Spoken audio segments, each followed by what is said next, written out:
जिसके पास अधिक वोट होगा वह व्यक्ति राज्य का मुख्यमंत्री और देश का प्रधानमंत्री बनेगा, अपने वोट के दम पे बनेगा। और ये वोट आपके पास है, सिर्फ जरूरी है सही से इस्तेमाल करने का। आपने कभी सपना नहीं देखा कि राजा बनना है, राज्य का मुख्यमंत्री बनना है। आपने लड़ाई नहीं लड़ा। जो समाज लड़ाई लड़ा वो समाज देखिए कैसे आगे निकल गया है। जैसे मुलायम सिंह यादव जी, बहन मायावती जी, काशीराम जी, हमारे बिहार में दलित के बेटा स्वर्गीय रामविलास पासवान जी, लालू प्रसाद यादव जी, ये लोग कोई अमीर घर में जन्म नहीं लिए, ये लोग भी गरीब घर में ही जन्म लिए, संघर्ष किए, लड़ाई लड़े। जब मुलायम सिंह यादव जी दल बनाए, उनके लोगों, उनके समाज लोगों ने उनके साथ दिया। जब साथ दिया तो दल को बल मिला, और दल को बल मिला तो मुलायम सिंह यादव जी भी है उत्तर प्रदेश में मुख्यमंत्री बने। आज उनकी अपनी पहचान है, उनकी अपनी सरकार था। आज वो समाज कितना आगे निकल गया। ये ताकत आपके पास भी है, लेकिन आप अपनी शक्ति को नहीं पहचान रहे। आप अपने हक अधिकार के लिए लड़ाई नहीं लड़ रहे। आज बताइए ना, देश एक है, देश एक ही संविधान से चलता है, देश के चलाने वाला व्यक्ति एक ही है, प्रधानमंत्री। फिर हमारे साथ भेदभाव क्यों? जब बंगाल में बिंद, बेदा, मुनिया, मला, चाय, पियर, बंपर, निषाद के सभी उपजाति को जब बंगाल में आरक्षण मिल रहा है, जब दिल्ली में आरक्षण मिल रहा है, तो यूपी, बिहार, झारखंड में क्यों नहीं? आपने लड़ाई नहीं लड़ा, इसलिए नहीं मिला। काश अगर 30-40 साल पहले जैसे यादव कुल में मुलायम सिंह यादव जी जन्म लिए, अगर काश निषाद कुल में भी अगर कोई ऐसा बेटा पैदा होता, जन्म लेते, तो निषाद के लिए लड़ाई लड़ता और आज आरक्षण मिल गया होता। और आरक्षण मिल गया होता तो आरक्षण का क्या लाभ होता मालूम है आपको? आज आपका बेटा एसपी होता, कलेक्टर होता, एसडीओ होता, बीडीओ होता, सीओ होता, डॉक्टर होता, इंजीनियर होता, लेकिन कोई लड़ाई नहीं लड़ा, जिसके कारण आज आपका बेटा मछली मारने पे मजबूर है, किसी के खेत में काम करने के लिए मजबूर है, अपने घर को छोड़कर दूसरे प्रदेश में जाने के लिए मजबूर है। ऐसे समय में ठंड का समय आता है, दिसंबर महीना होता है, जनवरी का महीना होता है, ऐसे समय में लोग अपने घर से नहीं निकलते, इसलिए क्योंकि ठंड लग जाएगा। लोग अपने कंबल से बाहर नहीं निकलते हैं, लोग अपने रजाई से बाहर नहीं निकलते हैं। लेकिन उस समय में आपका भाई, आपका बेटा क्या करता है? घर से बाहर निकलता है, पानी में उतरता है, झील में, तालाब में उतरता है, फिर मछली मारता है, फिर मछली मार के बाजार में बेचता है, तब उसके घर पे चूल्हा जलता है। साथियों, आज आप देख रहे हैं कि कितने कष्ट से जिंदगी आपके बच्चे पर जी रहे हैं। क्या आप चाहते हैं कि आपके बच्चे ऐसी जिंदगी जिए? क्या आप नहीं चाहते हैं कि आपके बच्चे भी सर उठा के जिए? आप नहीं चाहते हैं कि जैसे औरों के बच्चे बेहतर जिंदगी जीता, आपके बच्चे जिंदगी जिए? क्या निषाद कुल में बच्चा जन्म लेना क्या कोई अपराध है? क्या कोई पाप है? बताइए ना। आज आपके घर में बच्चा जन्म लेता है, जन्म से लेकर बुढ़ापे तक वो गरीबी में जिंदगी जीता है, बेबसी में जिंदगी जीता है। लेकिन औरों के घर में बच्चे जिंदगी जीता है, जन्म लेता है, वो कैसी जिंदगी जीता है? बेहतर जिंदगी जीता है, महल में रहता है, गाड़ी में रहता है।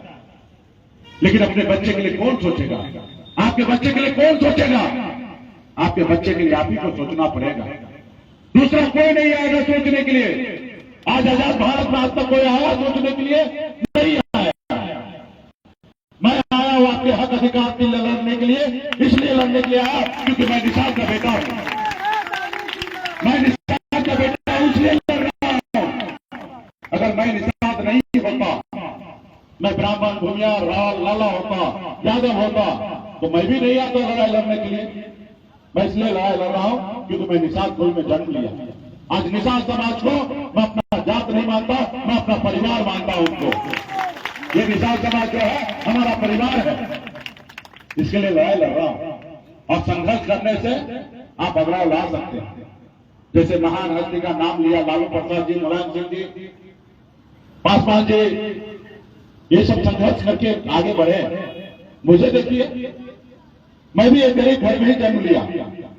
पिताजी मछली मारते थे, दादाजी मछली मारते थे। ऐसे घर में जन्म लिया जहां हजारों समस्या था। 4 दिन अगर पिताजी मछली नहीं मारते तो 5वां दिन खाना नहीं बन सकता था। ऐसे परिवार में जन्म लिया, लेकिन मैंने संघर्ष किया, लड़ाई लड़ा।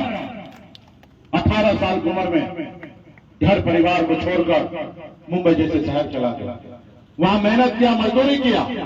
मात्र 900 रुपए महीने पे नौकरी करता था, 30 रुपए रोज पर मजदूरी करता था। लेकिन संघर्ष के बदौलत, ईमानदारी के दम पर मुंबई जैसे शहर में मैंने झंडा गाड़ दिया। एक बेहतर जिंदगी जीने लगा, एक ऐशो-आराम की जिंदगी जीने लगा। लेकिन मैंने देखा, लोग चांद पे घर बनाने की सोच रहा है, लेकिन आज भी हमारे लोगों के लिए धरती पे घर नहीं है। हमारे लोगों के घर पे जाने के लिए रास्ता नहीं है।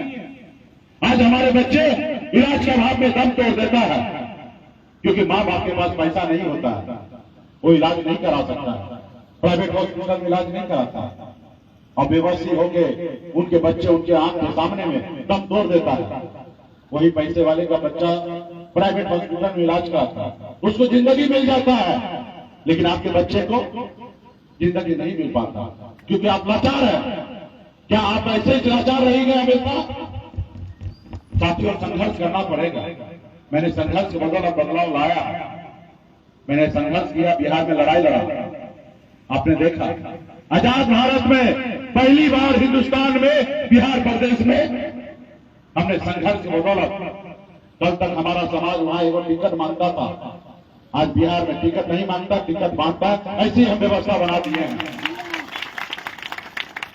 बिहार में अपने दम पर 4 विधायक बनाया, अपने दम पर राज्य में मंत्री बना, किसी की मेहरबानी से नहीं बना था, और मेरे समर्थन से सरकार बना था।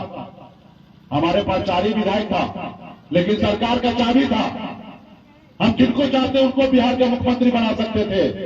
लेकिन मैं ईमानदारी के दम पर, एकलव्य के वंशज है, वीरांगना फूलन देवी के वंशज है, अमर शहीद जुबा के वंशज है। हम ईमानदारी के तहत हमने नीतीश कुमार को बिहार का मुख्यमंत्री बनाया। आजाद भारत में पहली बार ऐसा हुआ, एक निषाद मल्ला का बेटा के समर्थन से एक राज्य में मुख्यमंत्री बना। साथियों, ये हमारी पहचान था। और आपने देखा, ये सब हमने संघर्ष के बदौलत बिहार में हमने पाया। और आपके हक अधिकार के लिए भी पिछले 2016 से लगातार आपके लिए लड़ाई लड़ रहा हूं, उत्तर प्रदेश में भी। और लड़ाई लड़ते लड़ते आपने देखा 2022 में हम आपके हक अधिकार के लिए लड़ाई लड़े। 21 से लेकर 22 तक लड़ाई लड़े। हम बिहार में मंत्री थे, हम एनडीए गठबंधन में थे, हम एनडीए गठबंधन के तहत सरकार में मंत्री थे। उसके बावजूद भी मैं उत्तर प्रदेश में मोदी जी से, योगी जी से लड़ने के लिए आया था। मेरा एक ही नारा था कि आरक्षण नहीं तो गठबंधन नहीं, और गठबंधन नहीं तो वोट नहीं, और वोट नहीं तो सरकार नहीं। और मैंने अपने वादा पे कायम रहा। हमने लड़ाई लड़ा। हमारी लड़ाई मोदी जी से, योगी जी से ऐसी लड़ाई नहीं है कि योगी जी हमारे बिहार में जाके हमारा जमीन कब्जा कर लिया। हमारे अधिकार की लड़ाई था। मैं आपके हक अधिकार के लिए लड़ाई लड़ने के लिए आया था। मैं बिहार से यहाँ पे मंत्री बनने के लिए नहीं आया था। मैं ऑलरेडी मंत्री था। मैं विधायक बनने के लिए नहीं आया था। मैं ऑलरेडी एमएलसी था। मैं आपके लिए लड़ाई लड़ने के लिए आया था, क्योंकि मुझे पता है समाज का हक अधिकार के लिए जो लड़ाई हम लड़ रहे हैं, आरक्षण की जो लड़ाई लड़ रहे हैं, सिर्फ हम बिहार से लड़ाई लड़कर जीत नहीं सकते। हम बिहार में आपका छोटा भाई है। आप उत्तर प्रदेश में बड़ा प्रदेश है, जहां 80 लोकसभा सीट है, जहां 22 से 24 करोड़ की आबादी है, जहां पे 3.5 करोड़ निषाद है। जब तक आप साथ नहीं दीजिएगा, तब तक हम दिल्ली की लड़ाई जीत नहीं सकते। मैं उसी उम्मीद से बिहार से आपके पास आया था कि आपका साथ होगा तो हम दिल्ली लड़ाई लड़ेंगे, दिल्ली से जीतेंगे। सिर्फ इसलिए आया था कि हमारे समाज को आरक्षण मिल जाए। आज आरक्षण मिल जाएगा, आपका बेटा भी कलेक्टर होगा, एसडीओ होगा, बीडीओ होगा, डॉक्टर होगा। और ये कब होगा? जब यूपी, बिहार, झारखंड के निषाद का बेटा एक साथ एक पैर पे खड़ा होगा और अपने दुश्मन को पहचान करेगा, अपने वोट की ताकत को समझेगा। और मैंने आपकी लड़ाई लड़ने के लिए आया, तो आपने देखा मेरे साथ क्या हुआ। मेरा विधायक को भाजपा वाले ने खरीद लिया, चारों विधायक को खरीद लिया। जब खरीद लिया तो हमें सरकार से बाहर कर दिया, वो सरकार से जो सरकार हमने बनाया था। लेकिन मुझे कोई गम नहीं है, मुझे खुशी है कि अपने समाज के हक अधिकार के लिए मैं संघर्ष करने के लिए पहले भी था, आज भी हूं और आगे भी रहूंगा। परिणाम जो भी हो, क्या हुआ, एक बार उन्होंने गिरा दिया, फिर अपने पैर पे खड़ा हो चुका हूं, फिर लड़ूंगा, हो सकता फिर से गिर जाऊंगा, फिर खड़ा होऊंगा और एक दिन खड़ा होकर हार भी शर्मिंदा होगा और हमें जिताने का काम करेगा साथ में। आज हम लड़ाई लड़ रहे हैं आरक्षण के लिए। आप लोगों ने भी संघर्ष के बदौलत आप लोग भी खड़ा हुए, आप लोग भी अपनी पहचान प्रदेश में बनाया, लेकिन सफलता नहीं मिला है। आपने जिसको अपना नेता माना, अपना बेटा माना, जिसको सब चीज आपने माना, आज उन्होंने आपके साथ क्या किया, गद्दारी किया है। आज समाज का मतलब उनको सिर्फ परिवार नजर आता है।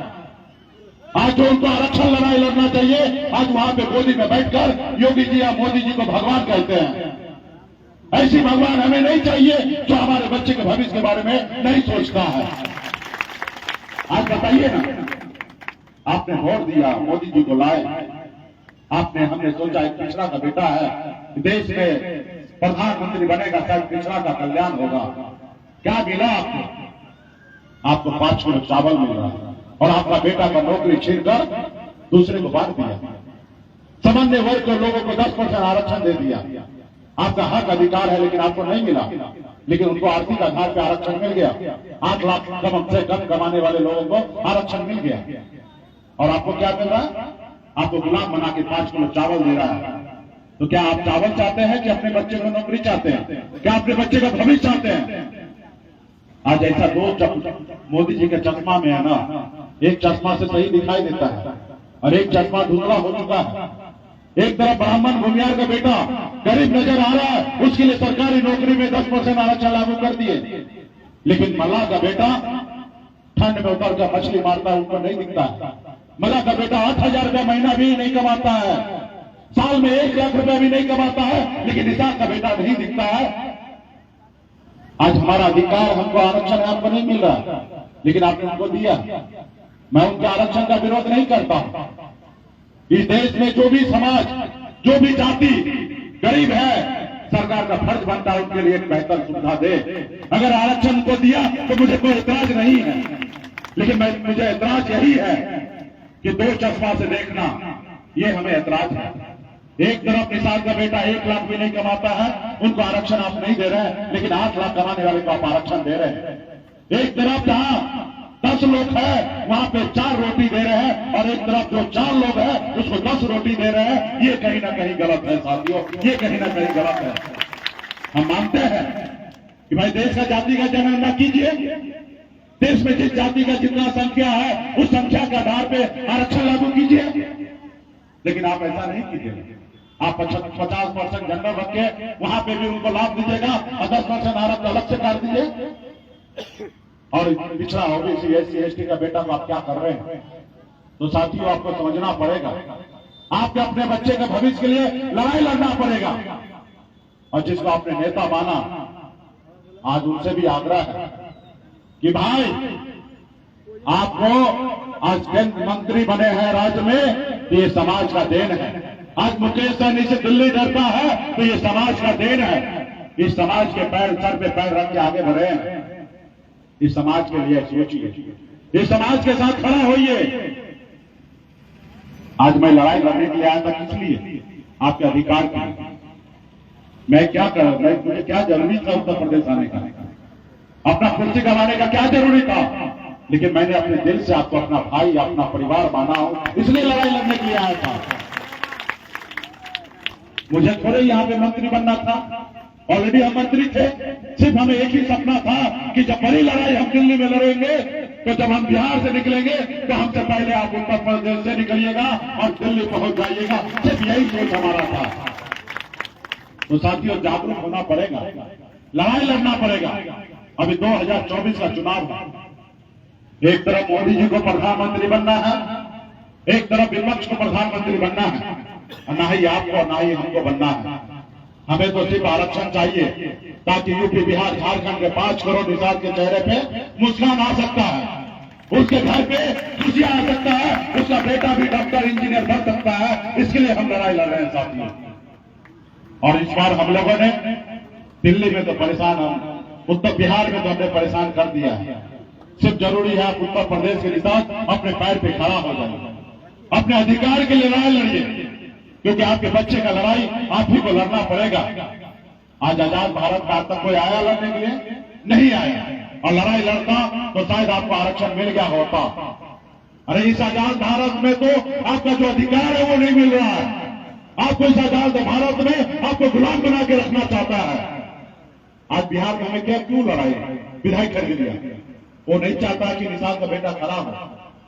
आजादी के 75 साल के बाद अपने दम पर 4 को विधायक बनाया, मंत्री बना, लेकिन देखा कि एक बड़ा समाज निषाद समाज सोया हुआ शेर है, इसको मुकेश सहनी ने जगा दिया है, इसका नेता बन चुका है, इसका आवाज बन चुका है।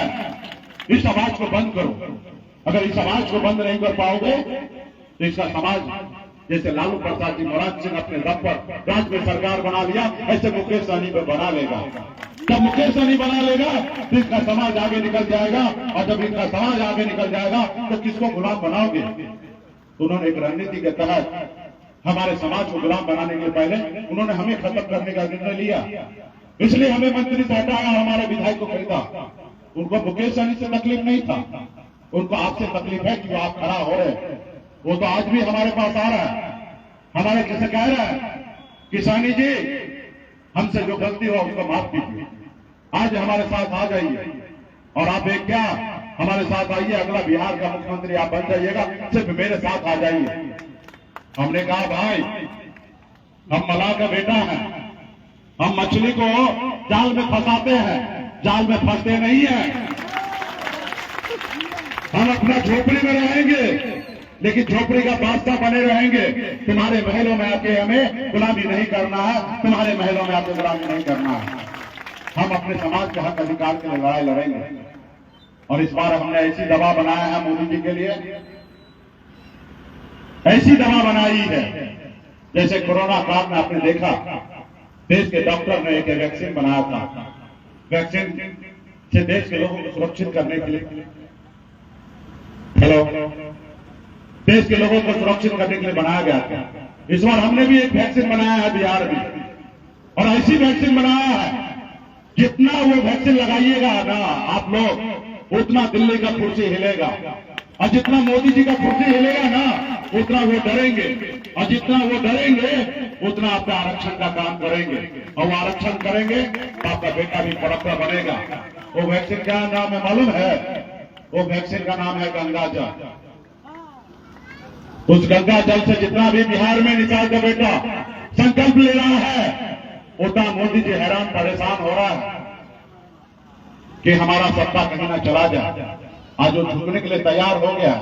हम कह रहे हैं समझौता होगा, आपसे हाथ मिलाएंगे।